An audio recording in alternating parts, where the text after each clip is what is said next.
One of the most critical things you can do is restore trust after it's been broken in a marriage. Look, without trust, there's no relationship, and without a relationship, there's no marriage. Step number one is that you need to own this in your own heart, mind, and soul. We're not talking about with her. That comes later. The first thing you've got to do is you've got to tell your ego and your pride that there is no excuse, there is no reason, there is no justification or rationalization that you did something wrong. You knew you were doing something wrong when you were doing it. You didn't think you would get caught, and you did, and now you're facing the consequences. Here's why this is critical. She can pick up on the feelings that you're feeling. And if you feel those feelings, it doesn't matter what you say to her. It's going to be a discrepancy in her brain, and it's going to prevent her from being able to trust you again in the future. So if you own it and accept responsibility in your own heart, mind, and soul, that yes, you are the kind of person who would do that. Whether it's watching pornography, whether it's cheating, whether it's happy ending massages, whether it's talking to her friend behind her back, lying to her about stuff, whatever it is, man, you did it. You need to own it. And besides, if you don't own it, you can't repent. And if you can't repent, you'll never change. Step number 2. You need to figure out what it is that you're going to say to her, and you better get it right. You've only got one shot. And if you do it wrong and you start blaming, shaming, defending, deflecting, getting angry, or saying the wrong things, you're going to drastically reduce your ability to recover from this. So here's what I want you to do. I want you to think in terms of the word you. We're not going to start with I. We're not going to start with, I know I shouldn't have done that, or I know that I'm in trouble, or I was thinking, or I just thought, or anything that starts with the word I. Why? Because she's the injured party. At this moment, she doesn't care about you. She cares about herself and her broken heart and the fact that she was betrayed by you. So if you start with the word you, you're going to get her attention. You deserve a husband who you can depend on. You deserve a husband who would not do that to you. You deserve to be treated better than that. And see, when you start with the word you, you're going to draw her in and get her attention. Now, the next word is going to be I, and you're going to go off of what she's saying to you. The next part of this sentence is, and I did that to you, going back to step number 1. You own up to it. Now remember, you deserve to have a husband who is not watching pornography.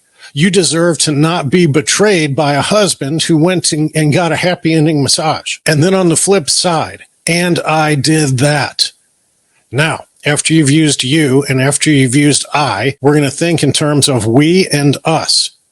And we cannot move forward in a relationship with that kind of betrayal going on.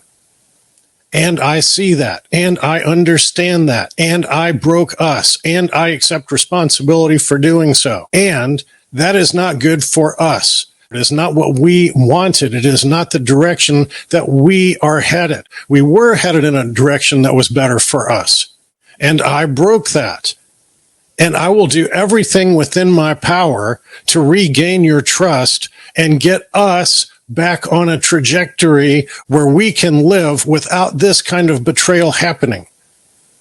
Step number 3, figure out the right time to talk about this. If she calls you at work and you've got a bunch of employees in your office and you're having a meeting and she starts blasting you about the porno tape that she found or the history she found on your computer or the text from the woman at the massage parlor, like you're going to need to excuse yourself and then you're going to say, hey, I'm going to come home right now so we can talk about this, or is later better? Like, what is the right time for you to talk about this? I don't want to do it over the phone with a bunch of employees in the office. But what you've got to do is make sure that you try to minimize the distractions and the stressors to the extent possible. If she's got kids hanging on her and her mom just got bad news from the doctor and the neighbor's cat fell out of a tree and got hit by a car, like all these things going on, you don't need that piling onto her stress. Ideally, this is in a situation where it's calm, it's cool, it's collected, and there's no other stressors. Now, you may not have control over that, but to the extent you do, you want to try to have that conversation in that kind of a time frame. Step number 4, let her be heard.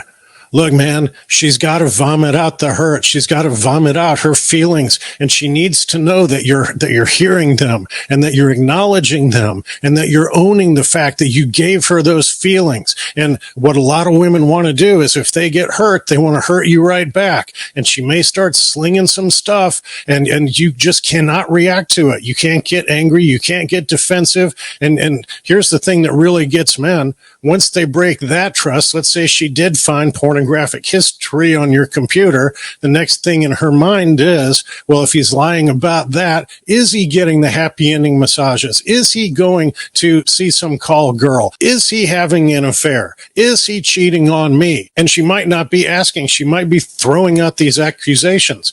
And look, it's very difficult to not get angry when you're accused of doing things that you know in your heart, mind, and soul. Not only are you not doing it, but you never would do it.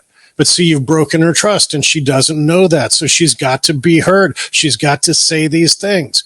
And you've got to react in a calm, kind, cool manner, not getting angry, not getting defensive, not reacting with righteous indignation, and being able to answer her in ways that don't make it worse. Above all, you need to make sure that you're repeating back to her both the words that she's telling you and the feelings that she's telling you that she's feeling, understanding and acknowledging and taking responsibility for doing those things, for hearing those words, and for making her feel that way. Because if you don't do that, she can't move forward. Now, look, when you actually have the conversation with her, you need to own it. And is this risky? Absolutely. Could it end your marriage? Absolutely. But the thing is, depending upon how badly you've broken her trust, the marriage may be over anyway. And if it has any hope of surviving, it's got to be in the truth, in the light of day. Because if you hold back and you don't tell her the full truth about what happened, what you were thinking, I thought I could get away with it. It was only going to be one time. I fell subject to Satan in sin, and I stumbled, and I did these things. And yes, I knew you might find out. And yes, I knew you would get hurt if you found out, but I thought I was smarter than that. I thought I could get away with it. And inside of that space, I have fallen on my face before God and begged him to forgive me and sanctify me of this sin so that I never hurt you like that again. Like, that's the man who she can start to rebuild trust with, because that's the man who is not continuing to lie and put lies on top of lies and trying to weasel his way out of it. Look, she knows who she's married to because you did it to her, brother. Don't try to hide it from her.